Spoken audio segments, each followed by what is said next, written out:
Did you know this bottle right here is like a Swiss Army knife? You know, life is like a box of chocolates. We're getting into metaphors today. Powerful persuasion tools on the mind, up there with stories. They make a huge difference on your success. Using a simple metaphor, they're quick, easy, fast, and change the way you persuade, influence, and sell. Let's do it. Maximize your influence. Kurt Mortensen is the author of Persuasion IQ, Laws of Charisma, and the best-selling book, Maximum Influence. Welcome to podcast 574. Kurt Mortensen here. Good to have you here. This is Maximize Your Influence, where we take a deep dive on the things we should have learned in school: persuasion, motivation, influence, even self-persuasion. How do you negotiate? How do you read people? How do you increase your persuasion IQ? This is the place. We're going to work on it. We're going to have some fun and talk about the skills that make the biggest difference in your life. Hopefully you're having an awesome week, achieving your goals, making things happen. Let's jump into our persuasion blunder of the week. Don't! Was going to a favorite restaurant, so I'm not going to name the name here. It was crowded. The wait time was more than I wanted. I'm not a big waiter. Not that I'm waiting tables, but waiting for food. And we finally got a seat. And took a while for the order. 30 minutes, 40 minutes later. And I'm like, okay, hello. I mean, you can wait to a certain extent. And then the manager comes over. I mean, we've been waiting probably 45 minutes for food. There's no food on the table. We've been there for a while. It says, hey, if you fill out our evaluation, you get registered for this free. I don't remember what it was. And he asked for a 5-star review and asked us to mention his name. We don't have the food. Not a good time to ask for a testimonial, for feedback, for somebody to do something when you haven't fulfilled your promises. You've got to wait till they're in the right mood. You got to wait till they have their food. I mean, when someone's eating food, that's probably the best time to try to persuade somebody to ask them to do something, especially if the food's good. And I said, well, I would evaluate you, but I don't have any food. He's like, oh, that's unacceptable. And he looked at our thing and says, yes, you've been waiting for a long time. And he grabs the thing and says, I'm going to take care of it. Another 10 minutes, another 15 minutes. Not getting good. He's all smiling, brought the food out cold. I've been there before, and it hasn't been that bad, so I'm probably willing to give them another chance. Now, if this would have been my first time there, I would never go back. But, this might have been a one and done. Something happened that night. Somebody didn't show up. But you have to remember, the first couple of things that happen in a restaurant, a hotel, in your business, on your website, dictate the experience of your consumer. That's the first thing to think about. The second thing to think about, when you ask for that testimonial, which you should, or for someone to do something, or for someone to buy, make sure in the right state, make sure they're in the right mood, make sure you fulfilled your promises. That is so important. The timing is everything in persuasion and influence. Slow is fast. We want to get it done, check it off the list, ask for the testimonial, get people to do something, but if they're in a bad mood, they're not in the right state, you haven't fulfilled your promises, you need to wait for another time. But on that first impression, if things aren't going exactly like you want, at least keep the door open for future persuasion attempts. Just saying, just put it out there. That is the persuasion blunder. Off to our geeky Scarly article. This comes from the Journal Medicine of Science and Sports and Exercise, Professor Mindy Millard Stafford, and the Georgia Institute of Technology. This one's interesting. This happens to quite a few people. I don't think we really understand how often this happens. Here's the title. As we get parched, thirsty, cognition, thoughts can sputter. This dehydration study found that if you're not on your game, you haven't been drinking your water, you're not up to speed, it can affect the way you think, the way you persuade, the way you come across. So Dr. Millard Stafford, she does research in exercise physiology. I think we've all seen the movies, people lost in the desert, they're dehydrated, they're hallucinating, they're mirages, they see water. That's extreme dehydration, and it just screws up your mind. And she found that 2 hours of hard yard work in the summer sun without drinking any fluids could hurt your thoughts and your concentration. She says cognitive functions often wilt as water departs the body. So she says that the research shows that functions like paying attention, being coordinated, complex problem solving suffer the most. Now, the interesting thing is that activities like reacting quickly didn't diminish much, like that quick reaction, but those complex problem solving, which you need when you're persuading, fade away. The tasks that require the most attention were the most impacted. So she had people not drinking water, and as they became more and more dehydrated, they made more and more errors during attention-related tasks. Things like punching a button in various patterns, working with scenarios that required their attention. She said the dehydration increased the snafus. So maintaining focus in a long meeting, I'll add persuading, influencing, negotiating, driving a car, or if you're working in a hot factory that requires you to stay alert, drop off when you're dehydrated. And it's true. I remember going on a big hike. It was one of the tallest mountains in the area. We were hurried to get back, didn't fill up my water bottles, kept pushing. I could feel myself getting a little, what's the scientific term, loopy, not thinking straight. And the challenge was it took a while to get back into gear, to get rehydrated, to get my brain back on track. She says if you lose 2% of the water, it affects your abilities. So she says even with an hour of moderately intense activity, with the temperatures in the mid-80s, moderate humidity, we could easily lose 2 pounds of water, and that's when your brain goes a little wacky. So she says if you lose 4 to 5%, you're going to feel really bad. And as we all know, she says water is the most important nutrient. Now, she did warn there's something called, here's the word of the day, hyponatremia, where you drink too much water, and that could dilute your blood and make your brain swell. Very rare. For most of us, we don't have enough hydration. But there is that disclaimer. She also says, when you sweat, you need salt. Otherwise, you won't retain the water you drink. Thought that was really interesting. She says, all right, now you got to be careful when you have hypertension and other things, but salt's very important in this situation. So think about it. Even throughout the day, most of us are not hydrated enough. Drinking enough water could affect your ability to persuade and influence. So not only do you have to be in the right mental state. Remember, when you feel influential, you are more influential. But your health. Are you getting enough sleep before that big negotiation? Did you eat or did you eat too much before that big afternoon meeting? Are you well hydrated? When I was researching laws of charisma, health was a big aspect of that. That's very important to understand. Being healthy, taking care of yourself. You can't be charismatic on the outside if you're not feeling charismatic on the inside. Charismatic people have high levels of energy. Health, hydration, even good relationships make you healthier. Positive social ties make you healthier. But you have to be energetic on the inside to get people energetic on the outside. Bottom line, you can't get them excited. You can't get them energetic unless you are. Because you've been around those people, those charismatic people. You can feel their energy. And part of that's their health. Part of that's their enthusiasm and passion. And you've met people with low energy, again, that just suck the life out of you, drain the energy out of you. What do they call them? Energy vampires?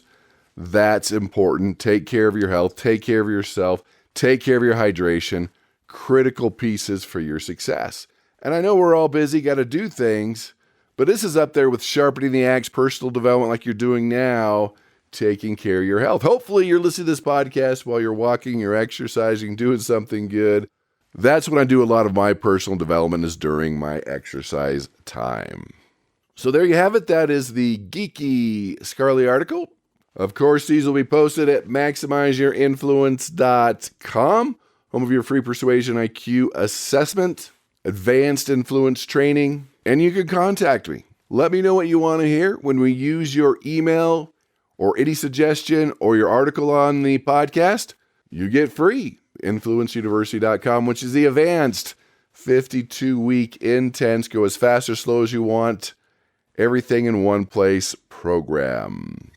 So let's dive into our email, which will get us into our content for today. Oh boy! This comes from Hank from Northern California. He said, Kurt, last week's podcast, you talked about stories. I loved it. How they persuade without detection.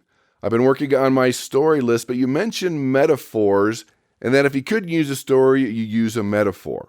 So what is a metaphor? How do I use a metaphor? And when do I use it to replace a story?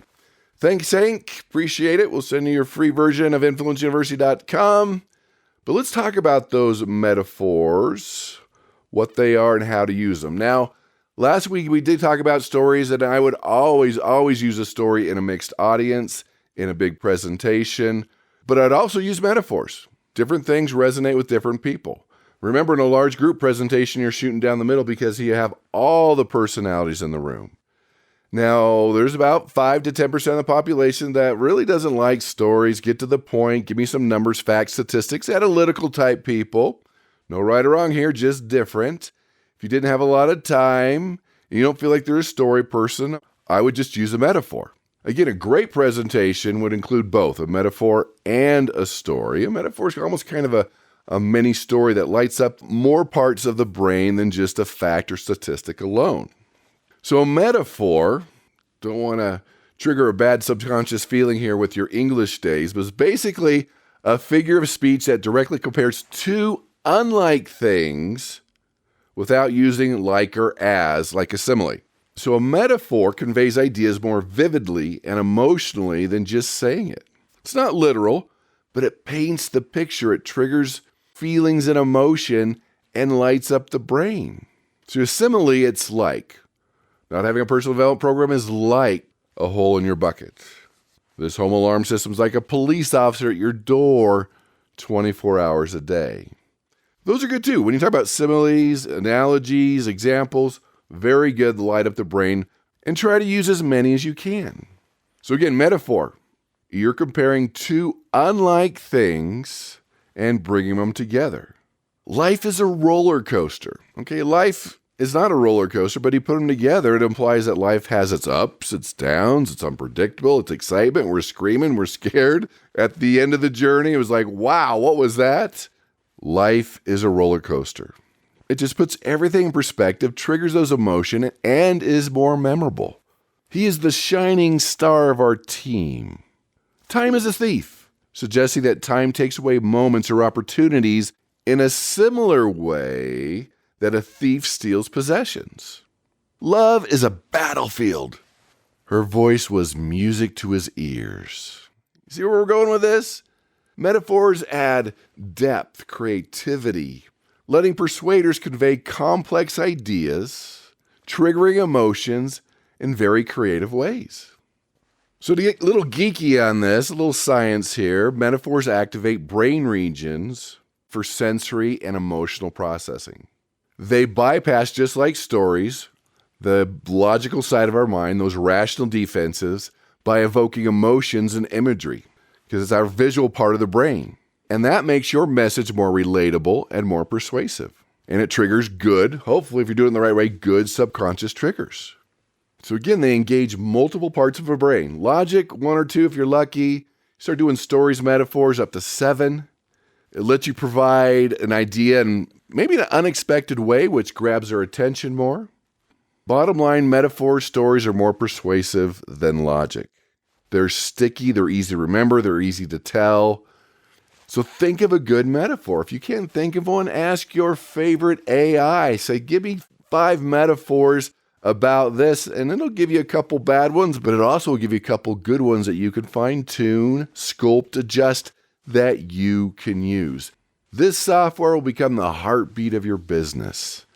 This car, this SUV is a fortress on wheels, safety, protection. Our service is a glue that holds your team together. This coffee maker is your morning superhero. See where we're going with this? Again, like many stories, it takes a sentence, but it just triggers your brain, triggers the emotions, and it just makes sense. So how do we apply this?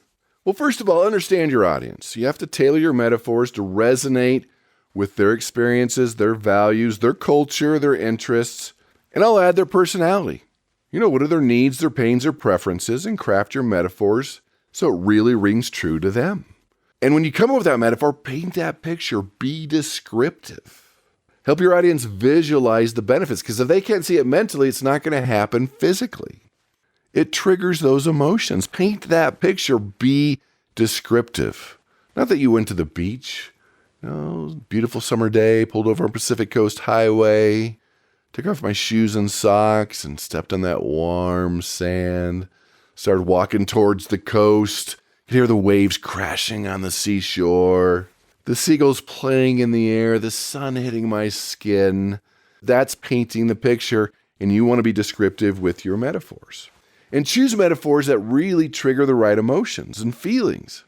And of course, you want that metaphor to trigger a benefit that fulfills a need, that enhances their life, that solves their problems. Now, especially when you run into complex, hard to understand ideas, put it into a metaphor. Earlier, I talked about life as a roller coaster. You can spend 5 minutes like, life's hard, things happen, you're never sure. Saying that can save you 5 minutes of talking, bringing it all together. It can simplify a complex concept. So be creative. Try to differentiate yourself. Use metaphors that really make your product or service unique, that's different. What makes it special? What makes it superior by drawing on comparisons that emphasize its distinct qualities, features, and benefits. Think about the stench of failure, the sweet smell of success, delicate as a flower. He was a pig at dinner. Hey, bright idea. Well, that's a sour note. She's as cold as ice. He lights up my life. We had a heated debate. It was a warm reception. You see where we're bringing in all these different things to trigger emotions and feelings and to simplify your presentation. So in the Journal of Brain Research, they say that metaphors help people visually picture in their mind the loss, the gain of their problem. And they did a really interesting study. They had 3 different sentences. The bodyguard bent the rod. The church bent the rules. The church altered the rules. And what triggered the best was the word bent, because that created a similar response in their brain. So to bring this all together, identify your product's core benefits and match them to a metaphor. So if your software is known for speed, it's lightning fast. So what is about your product, your service, those core benefits, your big promise that you can relate to a metaphor? Again, think about it, brainstorm it, use AI if you need to, talk to some coworkers if you need to, come up with a relatable metaphor. Then tailor that to your audience. Is it a group of people? Is it one-on-one? And tailor it to their pain points. Like if they're overwhelmed, there's too much data, they don't know what to do, say our software is like a life raft in your sea of data. Just bring it all together and practice it. And make sure it resonates with them both logically and emotionally. So the common blunder here is people mixing metaphors. They get confusing. Make sure you have one really good metaphor for your presentation or maybe even for sections of your presentation so it rings true. You become more persuasive and more influential. So bottom line here, metaphors are powerful tools for persuasion and sales because they engage emotions, simplify complex ideas, and create a lasting impact. Just like a story, it is a powerful, persuasive technique that persuades invisible to the radar. That's our podcast for today. If you want the links, the references, more information, go to maximizeyourinfluence.com. You can always find the podcast at Spotify, iTunes, iHeartRadio, Audible, and YouTube. Tell your family and friends about the podcast. Give us a like. Give us a subscribe. Give us a testimony. We love all those here at Maximize Your Influence. So come up with that metaphor. It doesn't have to be right this instant. Think about it. Ponder it. AI it. Mold it. Sculpt it. Especially in those areas where people are overwhelmed. They're confused. It's too complex. They don't understand it. Come up with an incredible metaphor. We'll continue with our special with InfluenceUniversity.com lifetime membership. Save 90%. Go to InfluenceUniversity.com/special where you get access to everything. The podcast archive, all my books on audio, seminars, the 52-week advanced program, the persuasion software that persuades for you, and everything you need to take your life and income to your next level. You go as fast as slow as you want. It's up to you. Check that out. Hey, thanks for being here. Thanks for learning persuasion. Master these skills. Become a better negotiator, a better influencer, a better person, and go out and persuade with power.